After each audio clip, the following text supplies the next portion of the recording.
Auzubillahiminash-shaytanir-rajeem. Bismillahir-rahmanir-rahim. Assalamu-alaikum. Ji ayanu, pakhair agale, ni hao, churashume, washmale. Ohaya gozaimas, guten Morgen, hola, boyo, privyet, kaifa hal? Halishuma chatore, ahlan wa sahlan, marhaba. Buna, mucho gracias, wabi, abhalli kare aaya. Hoş geldin and ayo sayo khuyamora chibato chi haljot kalimera khairutan, and a very warm welcome to everybody who's tuned into PTV World and watching World this morning. Alongside my very well learned colleague who happens to be Miss Hajra Satti. I happen to be Shahzad Hassan Khan, and we hope and pray that everybody out there is doing wonderfully well and that you're ready to kickstart your day with us.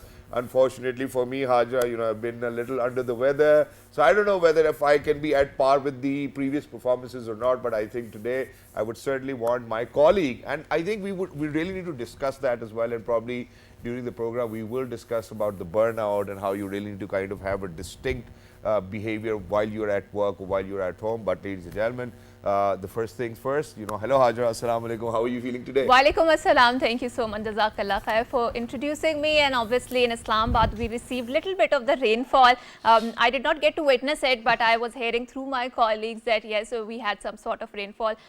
It's a wonderful respite, but we hope and pray that we get more of it, because like Shahzad mentioned, he's also under the influence of the weather, and so are so many people in Islamabad, in Rawalpindi, in the Twin Cities. And this situation is somewhat very mind-boggling for us, because it never happened before that Islamabad, Twin Cities are not receiving the rainfall, whereas I think in a lot of places in Balochistan and Sindh we are witnessing a heavy amount of the rainfall. And this fallacy in the climate is something that we as someone who are residents, so this is coming from a very personal note, we need to be more careful about observing this behavior. But now we will move on to another interesting news that we want to share early in the morning with our viewers, and that is Korean scientists have developed nearly transparent solar systems. Panels are breakthrough that could transform windows into power sources without reducing the clarity. Wow. Unlike traditional panels, they absorb visible light. These innovative cells target the UV and infrared radiations, allowing the visible light to pass through. This advancement opens new possibilities, from energy generating office windows and smartphone screens to car sunroofs and the greenhouse panels. By integrating solar technology into everyday surfaces, this innovation could revolutionize how we harness solar power. And that is very interesting, because in especially a lot of developed countries, or in the developing countries, the urbanization that we are kind of having is, you will find that there are lots of skyscrapers, high-rise buildings, and there are lots of what you call the mirror attached in those buildings. Yeah. And if that mirror can be utilized for something very interesting, for a very climate resilient solution, climate smart solution, I think it's a win-win and a go-go. And I don't know what sort of repercussions are we going to have when we introduce this technology. Exactly. I don't know whether your probably your house will actually feel warm from inside if you're going to put such solar panels or not. But there's one thing, Hajra, which I believe is very interesting, and that is, now imagine that when we used to go to school and colleges, we actually had calculators with solar panels, and it took us so long to actually adapt to this technology. But while we are at it, ladies and gentlemen, today actually happens to be a really important day, because today is the International Day of Women and Girls in Science, which is being celebrated every year on February 11th, ever since the United Nations designated in 2016. The purpose now of observing the day is to promote gender equality in science, technology, engineering, and mathematics, popularly known as STEM fields. Despite equal abilities, women make up less than 35% of STEM graduates. The day therefore aims to break stereotypes, support women's advancement, and foster inclusivity. Gender equality in science is vital for global progress and aligns with the UN's 2030 Sustainable Development Goals. And our Honorable Prime Minister of Islamic Republic of Pakistan, Mia Mohammad Shahbaz Sharif Saab, has a message on this day as well. So Hajra, why don't you go ahead? True. So on this occasion, International Day for the Women and Girls in the Science, Prime Minister Mohammad Shahbaz Sharif has said that he acknowledged the remarkable contribution of women and girls in shaping the world through scientific discovery, innovation, and leadership, and stated that this year's theme, Unpacking STEM Careers, Her Voice in Science, serves as a reminder for the progress made and work that lies ahead in building an inclusive, innovative, and equitable future. He emphasized that equal participation of men and women in scientific research and technological advancement is essential for economic development and societal well-being. He further noted that women have long been underrepresented in science and technology, creating a significant gender gap in these vital fields. According to UNESCO Institute for Statistics, women constitute less than 30% of the world's researchers, and in cutting-edge fields like artificial intelligence, the number drops to just 22. So in order to further celebrate this day and how we can have a more equal representation of the women in the STEM education, we are very glad that we have been joined by electrical engineering student who is going to delve into her experience being in this field. We are very glad that we have been joined by ESHA Mahmood. Assalamu alaikum ESHA, and thank you so much for joining us. Assalamu alaikum. I'm really glad that I'm here, and I'm really glad that I get to be here on the International Day for Women and Girls in Science, because this is something that I'm passionate about and I want to speak about. Sure. So, Isha, now let's kickstart our conversation. Number one, please tell us, do you feel that there is appropriate amount of the representation of the women in your field, for example, electrical engineering? And do you feel in the days to come we can enhance this representation? You know, what are the statistics going on right now in your class? I really do believe that we can improve this, because if you see the trend that it has been improving from the past years. If I talk about the representation, so currently, in my class, there is 30 boys and only 9 girls. So the representation is far from 50-50. And Exactly. the thing is, yeah. Yeah, so I think that there's a slight improvement now. Imagine that when I was going to my university, there were only 2 girls in electrical engineering, and there were 34 boys. So I think it's getting better. Yeah, please continue. Yeah, it is getting better, and as we see the junior batches in our universities, so the number of girls that are enrolling in these courses are improving. But I like to add something, that it's not just about getting a degree in a STEM field. We have this misconception in Pakistan that even if you do get a STEM degree, you just have to get a degree for the name of it and then get married as a girl. I'm speaking the truth, this is a very common thing in Pakistan. So it's not just about education, it's about workplace as well. It's about changing your mind and believing that it doesn't matter if you're a girl. You can be an electrical engineer or a mechanical engineer or an aerospace engineer, because that is a really old and mistaken concept that engineering fields are only for boys or only for guys. Okay, I had this thing. I used to believe that a lot of girls are not in STEM education because they don't want to be in it. But when you get into the field and when you see the way you're working, when you see the other girls that are also as passionate about it as you are, and the pair, you realize that there is really something wrong with the misconception that we have created here. And if we change Isha, now we've seen back in the past, and the reason why we are celebrating this day, the International Day for Women and Girls in the Science and Technology, is back in the past, and especially in the Western history, we have seen that women who contributed towards the science and technology, towards the chemistry, towards the physics, they used to hide behind the men's pseudonym in order to publish their research. This was the barriers that they had to go through.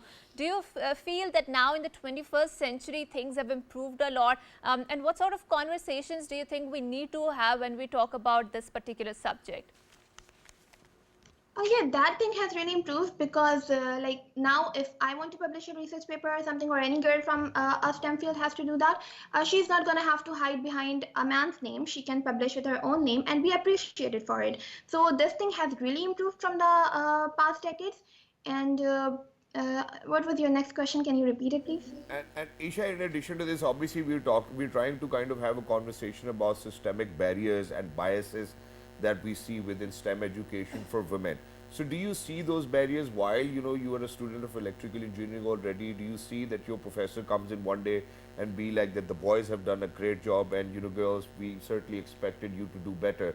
Do you go through these biases while being in your university and studying electrical engineering? Okay, the good thing is we do have a really open and a really progressive environment at the university. So the good thing is I have not personally faced these things in classes or while we're working at the labs in the universities, but I have encountered a lot of people who are biased, and I'm also working on the rocket team, and we are building rockets and stuff. So, when you get to meet a lot of people from the industry and you're pitching them your idea and you're telling them that you're working on this thing, so you do get to see a bit of bias from other people if you're a girl versus if you're a boy. It's not everybody, but you get to face these people. So how do you think that we can close this gender gap? Not just that, breaking all of these stereotypes. How do you think, Isha, you are going to be the flag bearer of, breaking these stereotypes? Do you think about it that, okay, I can do it and I can be the voice of other, millions of girl child who are out there who want to be a part of this STEM education? The first thing I believe that as a girl, because I do think about this thing, and the first thing I believe that I can do is like if I'm a brilliant engineer, if I'm the best in my field, then I get to speak for all the girls who don't get this opportunity. So I'm really glad that I'm an electrical engineering student. I'm also working on NUST rocket team. Currently, I'm the team lead of the team, and if the thing is, when you're given an opportunity, you speak about the biases. You don't Yeah. accept it as a part of your life. This is a very important thing because a lot of people do that. They accept it. Like the first thing is don't accept this thing. Right, right. But Isha, we've seen that the STEM education is a very man-dominated or male-dominated field, right? And this also, one of the manifestation is, the kind of attendance that you had in your own class. And we see generally that engineering is dominated by men or male students. So do you feel comfortable in that environment, and how do you navigate that phase where you see, because we are living in a Pakistani society, right? And there is some sort of segregation at a societal level, and that segregation might make some spaces not very, I don't know, for the lack of better word, welcoming or very comfortable. So how do you navigate that phase, or that, the unwelcomeness or unease in those spaces? I feel like if you're confident enough and you don't care about what the other people are thinking, you don't care about the fact that you're the only girl in the team, or you're the only girl working with, for example, for a project, you're working with five boys.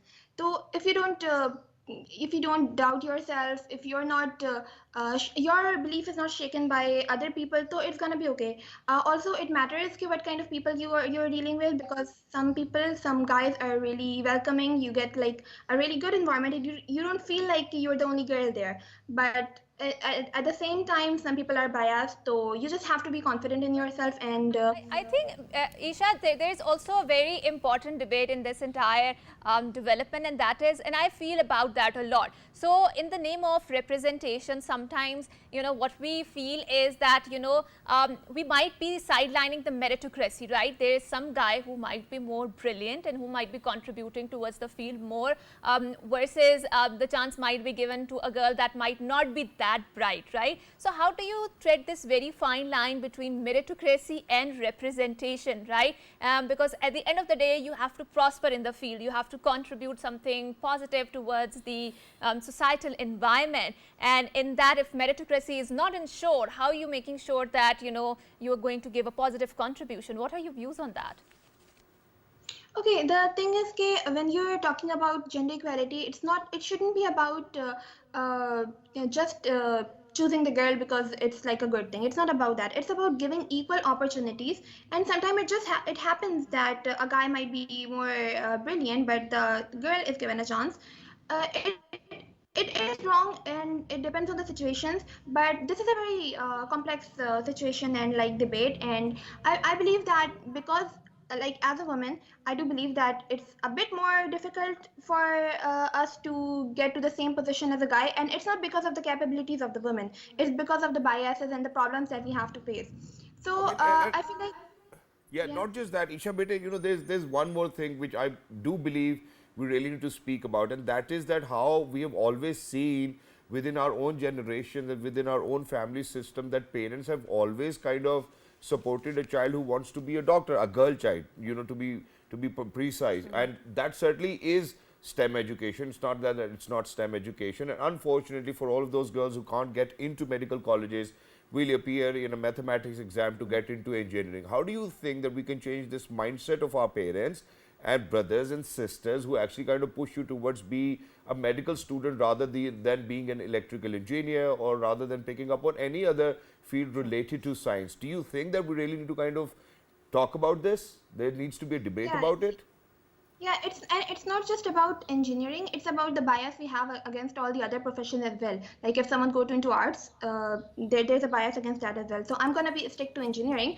There is a bias, and I feel like we do need to speak about it a lot, and we do need to create awareness, because when this happens, then the engineering students that we have are not passionate enough. They don't want to be engineers. They're just pursuing engineering or mathematics degree because they couldn't get what they wanted.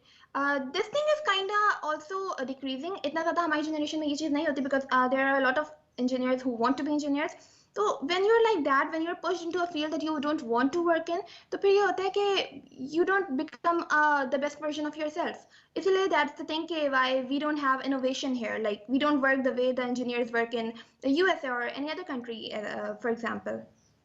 Right, right. And Isha, one last question before we wrap up this segment, and I want you to let us know, because you belong to the STEM field, what sort of conversations do you think we need to have? How has the situation improved, do you feel? Because there are lots of feminist narrative going on, and I think situation have improved generally from back in those days where women were, even hiding behind the men's name. So now, as someone who is already in the field, in Pakistani local context, what do you think we need to talk about more? The first thing that we need to do is that we have to accept this thing that a woman can be as good as an engineer as a guy. This is the first thing we need to accept, because a lot of people still don't accept that a woman can actually be an engineer. This is the reality. A lot of people are like that. The other thing we have to do is that accept that there are challenges that a woman faces when she's pursuing her dreams in the workplace or in the education areas. So we have to accept this thing, and the whole mindset should be trying to improve the situation for them, like trying to bring gender equality. If we do this thing, so I feel like a lot of situation will be better in the future.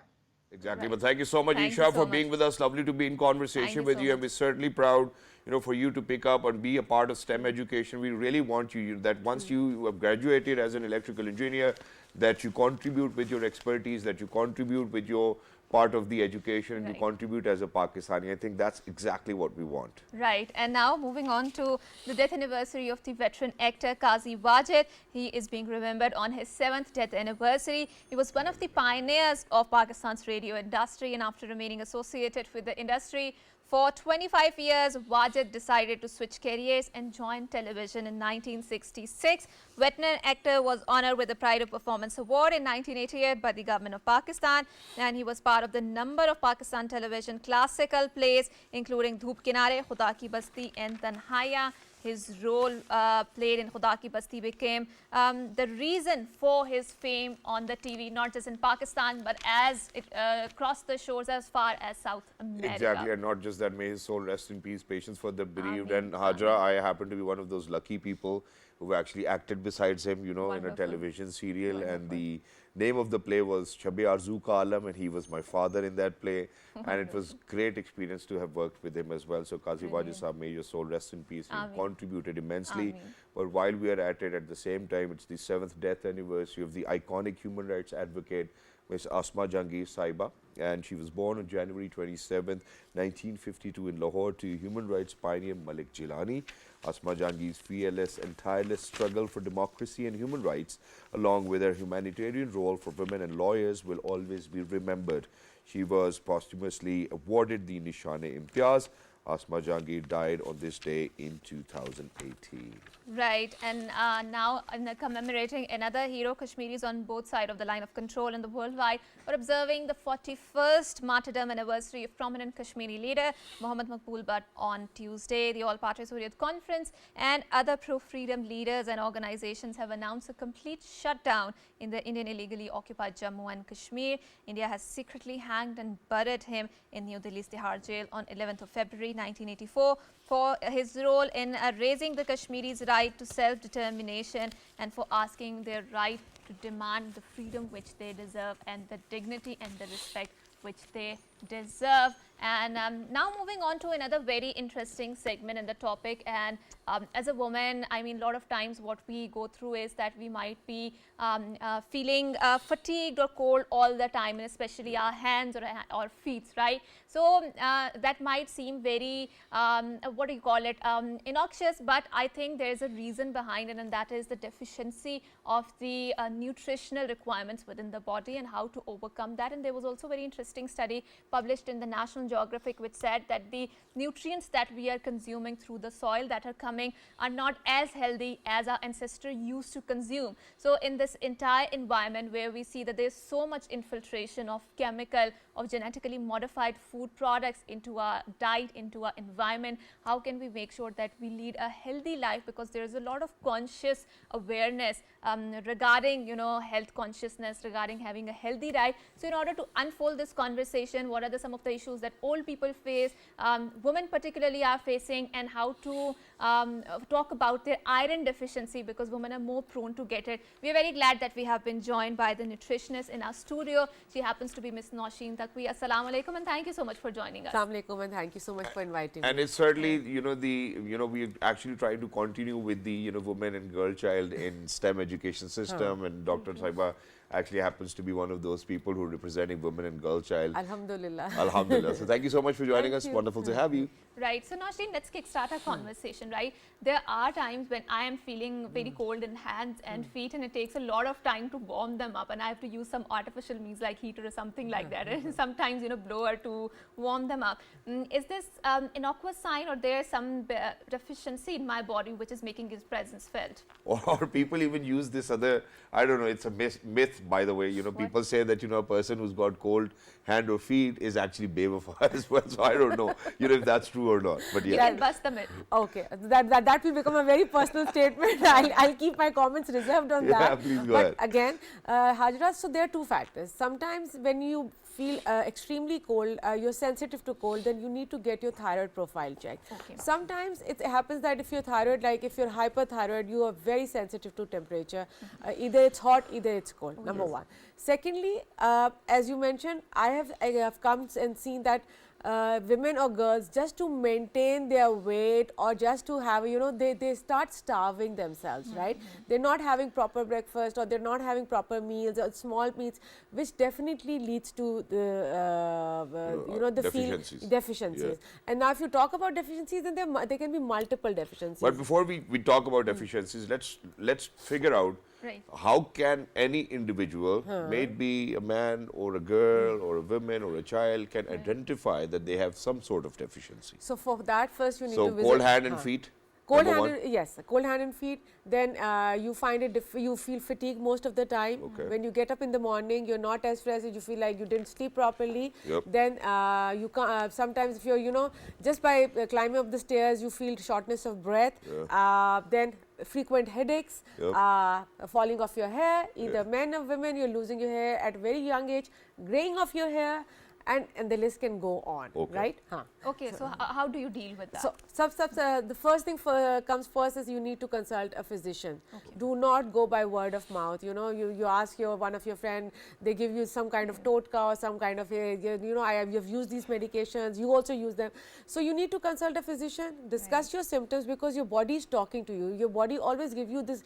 If you have frequent aches and pains, means you're calcium deficient. Okay. If you're graying of hair, you're zinc deficient. Okay. You have shortness of breath, most probably it's iron deficiency. So, but you can't figure it out being a layman. So, you need to visit a physician and get this ruled out, and then go for proper supplementation. But there's another interesting aspect to it. Now, imagine that there's this research by Gillian Levy, CHHC, and she says that studies have shown that women's nutrient intake is highly dependent on not only their diets, but factors like their economic status, social and cultural environment, personal habits, age, level of activity, and genetics. Absolutely, you're so right. मतलब आपका मियाँ कितना कमाता है उससे भी आपकी nutrient health matter करती है. And Obviously. it does happen, and you know the cultural practices unfortunately still in our far-flung areas, the male are given you know the priority of being when they serve food, right? The girl or the mother of the house, the daughter and the mother of the house, they eat after serving the male members of the family. So that also affects you, and again the socioeconomic status is also affecting you. Just if a patient comes to me and is like, go have milk, have fruits, have meat, and they can't even afford to have one time meal in the day, how can they have the things I am advising them? So yes, it definitely affects your intake and it depends on your socioeconomic status also. And Dr. NOSHEEN, so I think I want to touch a very sensitive topic, and I want to give up due respect and dignity it deserves, and that is, there was a study that found that you know 80% of the women under the 40 are not aware of the menopausal state, right? And it's a state that where women are transitioning towards you know, there is a very interesting sort of a life chapter, or I would say an important life chapter in your life, right? So do you feel that the dietary habits also ease the transition if you're having a healthier diet? What sort of diet do you recommend to the women who are going through a perimenopause or a menopausal phase? This is such a great question right now, because this is something which we don't talk about, right? Yes. And when women are going through menopause or perimenopausal state, there are multiple things they are going. They have nutrient deficiencies, I've mentioned. They have frequent hair fall. They need to, you know, have proper diet, which is iron, which can fulfill your iron requirement, and go for the basic fruits and vegetables which are available. Again, they undergo a lot of depression and mood swings. So for that, I always encourage them to have something which has serotonin, which can give you happy hormones. And happy hormones you can get from seeds, you can get from nuts, bananas, spinach, you name it, avocados and all that, right? Again, based on that, protein, they start losing muscle mass also. Yes, so for that you need to have good amount of protein, and I'm not talking about only animal protein, right? You can even take plant proteins also. And when we talk about found in lentils, beans, chickpeas, all kind of beans, and you know, and we are mashallah very happy about, we have them in our country very abundantly, right?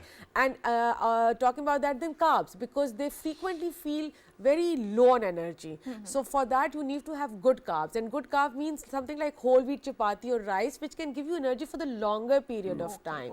And I always tell my patients to welcome those changes with open heart. You know, you can't, that's something which is very natural in women's life. So you just can't you know, make some effort and delay it. Yes, and I think I've heard a lot of scenarios and anecdote, the women who are going through the menopause, and you know, it is such a disturbing, or I don't know how to describe it for the lack of better word, but it is such an important phase that, you know, sometimes or the lot of times, you know, your husband seems so irritating to you because you're suffering or going through your mood swing, right? Yes, absolutely. And in that phase you're also gaining a lot of weight, right? And your body might not seem very familiar to you, which was a very familiar sort of a figure for the entire life, right? Absolutely. So how to deal with that phase when you're gaining a lot of weight but you're also feeling a lot of deficiencies in your body, right? What would you recommend? So the first thing first, your diet. Then the next thing is keep yourself well hydrated. That plays a very important role. Then the physical activity. It can be either kind of walk, or you can have a home. I don't ask my patients to go to an expensive gym and, you know, just change your lifestyle. Do it at home, and they give you happy hormones. As you just mentioned, that you start feeling irritated and everything is bothering you. So these things really help you out. And do take supplements, because omega-3 is a very important cod liver oil or something like, you can get it from the fish also. These are things which will be anti-inflammatory, antioxidant, and they can actually help you go through these transition phases easily. Exactly, and in addition to this, I think what I would want to touch upon is that, you know, where you said that, you know, because lack of consumption of protein can actually make you lose a lot of weight as well, because you lose your muscle mass. And I think this one's for my Maji, and you know, Maji, you know, if you're listening, you know, it's coming from a doctor.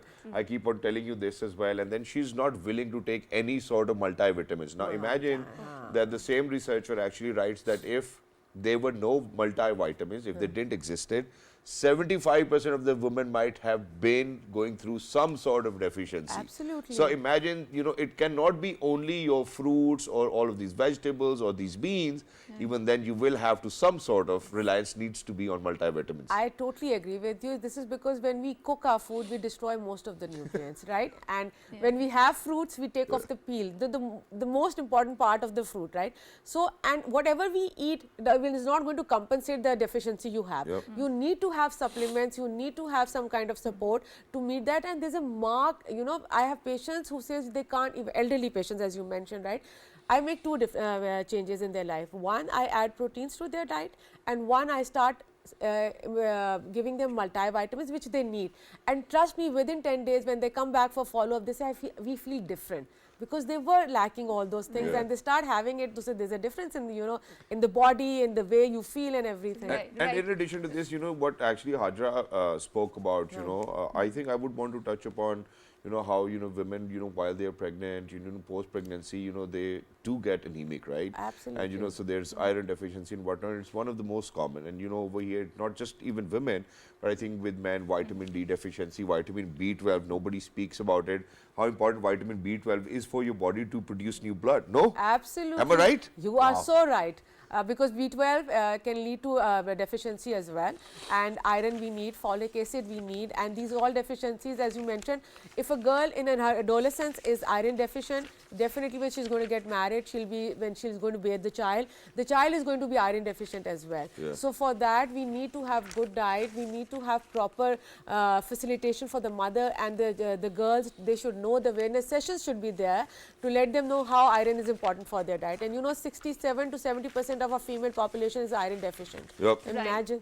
So and 60 to 70% of the population has got fatty liver. Absolutely. You know, so there's so many problems. I don't know what we are getting into or what we are eating as well, but I certainly want people to kind of be aware of these facts. You know, so this is why today, ladies and gentlemen, we have women that to speak about on the International Day of Women and Girl in Science and Technology. And technology.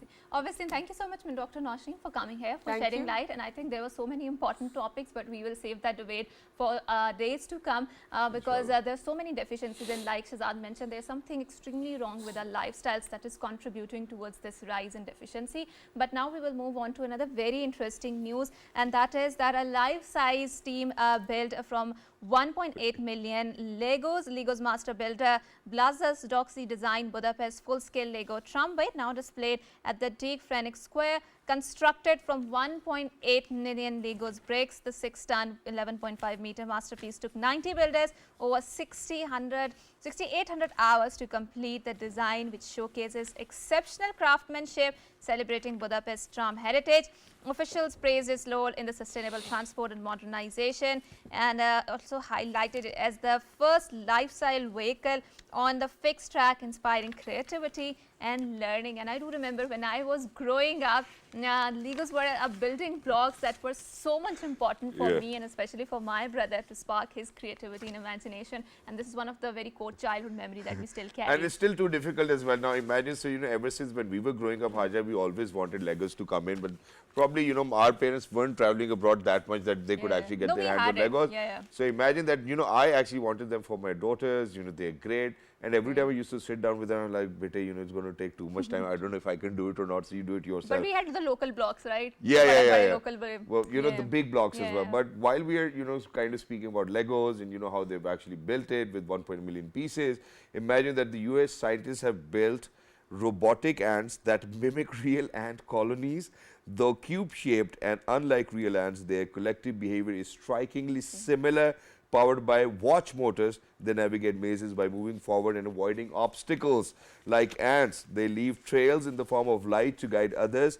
A camera projector system tracks and reinforces these trails, creating a feedback loop. Despite limited intelligence, the robots work together to find the fastest path, demonstrating swarm intelligence. Right. Wow. Wonderful. And so now we will move on to another very interesting segment, and that will spark some very interesting and a much needed conversation, and that is according to a study by a venture firm which says that more than 50 million people, they are the content creators, they are the creators, and we've seen that post-COVID how life has migrated in a huge amount to the online spaces. But with this content creation, the boom we have witnessed in the content creation, there are lots of problems that the content creators are suffering, and one of the problem is the digital burnout, because there is a constant chase for the views, for the likes, and if there's a dip in the views that affect you abnormally. So how to navigate that phase, and particularly the volatility in the market, because a dip in the views means also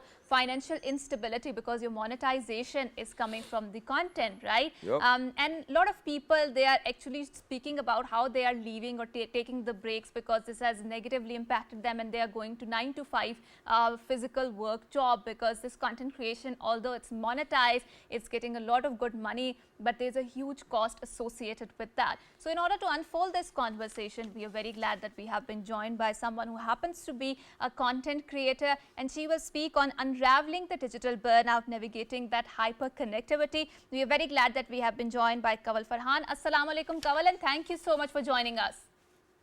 Walaikum assalam. Thank you so much for having me. It's a pleasure. Right.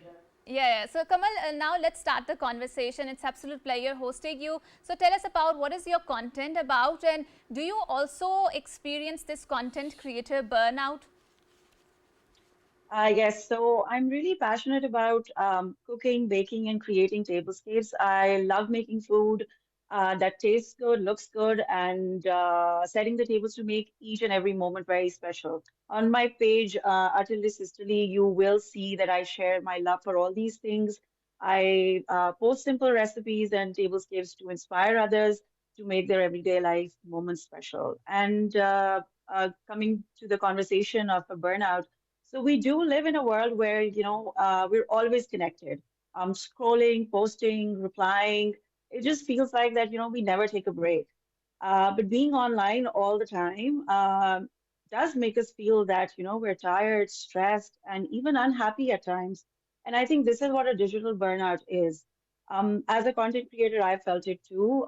There's so much pressure to post often, to get likes, to stay relevant all the time. And God forbid, if engagement drops, then we start the self-doubt regime. It's like we're not good enough. People are getting so many more likes, so many more follows.